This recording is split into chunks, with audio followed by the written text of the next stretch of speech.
Hello everyone and welcome to another video. Now the RTX 3060 is currently sitting at the top of Steam's hardware survey, and honestly it's no surprise.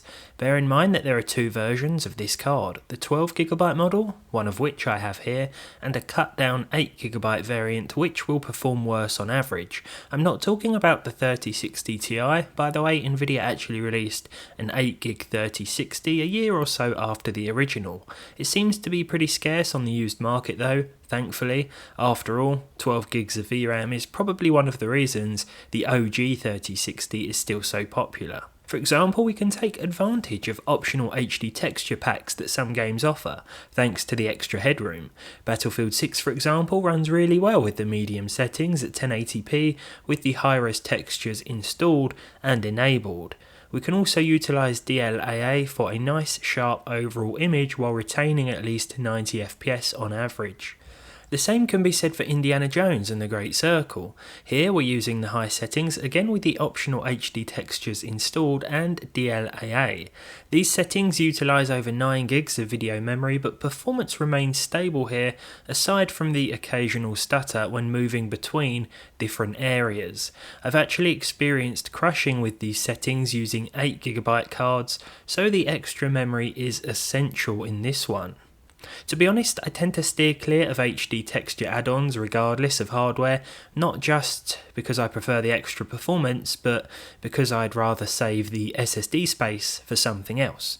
That said, there will be some games where you might be grateful for the extra memory anyway. Kingdom Come Deliverance 2 comes to mind. This looks really good at the high preset, but it will gobble up a large portion of VRAM in a matter of minutes. Not that the 12GB 3060 needs to be concerned with this. The game runs beautifully with very smooth and consistent frame times. Now, I'm not suggesting that this card is going to run everything at high settings and beyond with over 60 FPS these days, but it does immediately tick the one VRAM related box that may be on some gamers' minds, especially if they have less money to spend on a capable used option. Less than £200 for 12 gigs of GDDR6? Lovely. An RTX card, even a lower cost one, also alleviates the worry of not being able to play every game in 2025. This isn't commonplace yet, but it's not unheard of for some new titles to require ray tracing support on a hardware level to even start. The aforementioned Indiana Jones is one of them. Doom: The Dark Ages is another. Now, should there come a time when ray tracing support becomes mandatory for most new releases, the 3060 probably won't be worth buying anyway. Even now there will be instances where it can struggle, and not just in ray traced related scenarios. Thankfully, in such cases we have DLSS to save the day, and even in the most demanding, intensive or unoptimized titles, deep learning super sampling can really help this card out. DLSS 4 support also means better image quality even if using more intensive upscaling presets like balanced or performance, though I only found myself dropping down as far as balanced with this card, at least with ray tracing disabled. We saw almost 80 frames per second from Doom: The Dark Ages with the medium preset and DLSS quality enabled. Medium settings with DLSS quality also seem to be something of a sweet spot for the Unreal Engine 5 based Outer Worlds 2. The 12GB 3060 produced 75 frames per second here, and of course I also took advantage of the extra VRAM by pushing the texture quality up to high. It's worth noting that I'm using an i9-14900K, albeit limited to 125 watts for testing, as well as 32 gigs of 3200MHz DDR4. The 3060 is hitting its full potential, so what you see here is what you can expect with no other system limitations in place. Oblivion Remastered, also built with Unreal Engine 5, ran with the medium preset and high reflections. I use high reflections because it makes the water look better and doesn't take too much of a toll on performance here. DLSS quality was also selected, for an average of 72 frames per second. There were a few little dips and drops which I've come to notice and expect with every card I've tested in this one. I was surprised to see that even the notorious Borderlands 4 could be played at over 60 frames per second on this card, albeit with the balanced DLSS setting this time around. It's a fun game, but I don't own many cards that can handle this one without upscaling. I stuck with the medium preset, as it only seemed to give us a few frames less than low or the lowest settings. That said, dips below 60 with any option was unavoidable here, so I thought we may as well enjoy slightly better visuals instead of just putting everything to its respective lowest. But what about ray tracing? Although the whole RTX part is required in some cases, it's also an optional extra in many games now. GTA 5 Enhanced is an example that runs really well. I opted for the very high RT preset with Ray Traced Global Illumination or RTGI on by default, as well as DLAA. The 12GB 3060 managed 86 FPS with smooth percentile lows and therefore consistent gameplay.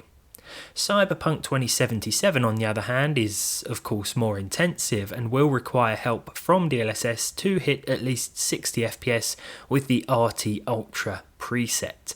Even with DLSS performance, it doesn't look too bad at all, especially because we're using the newer transformer model. It didn't take long for the majority of our VRAM to disappear, but things remained steady during my half-hour gameplay period, and once again I find myself thankful that we have 12 gigs of VRAM instead of 8. Now, during my week-long ownership of the 3060, I found myself leaving ray tracing off the majority of the time, unless I'm playing GTA Enhanced, because I'd rather stick with native or closer to native res with higher frame rates at the expense of fancier visual settings.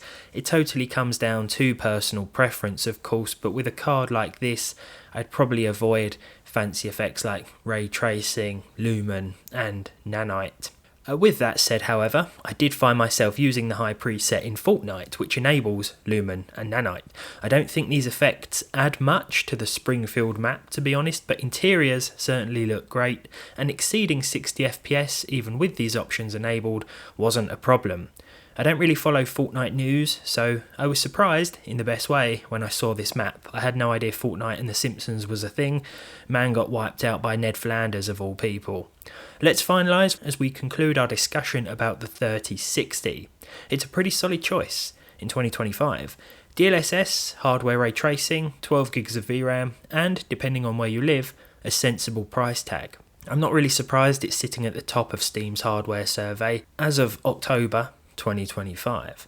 Here in the UK, some 3060 models are actually selling for more than the 3060 Ti, which of course is an 8GB GPU, but in most cases I think that one will probably perform better providing you don't run into memory limitations.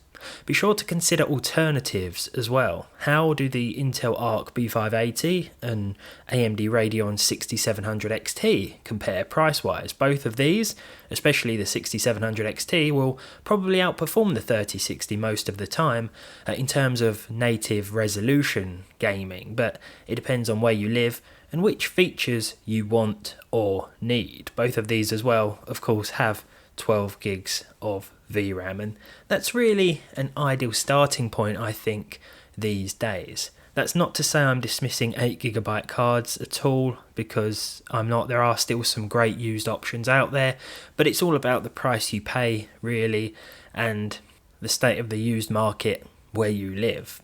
But let me know your thoughts down below. Thank you for watching, and hopefully I'll see all of you in the next one.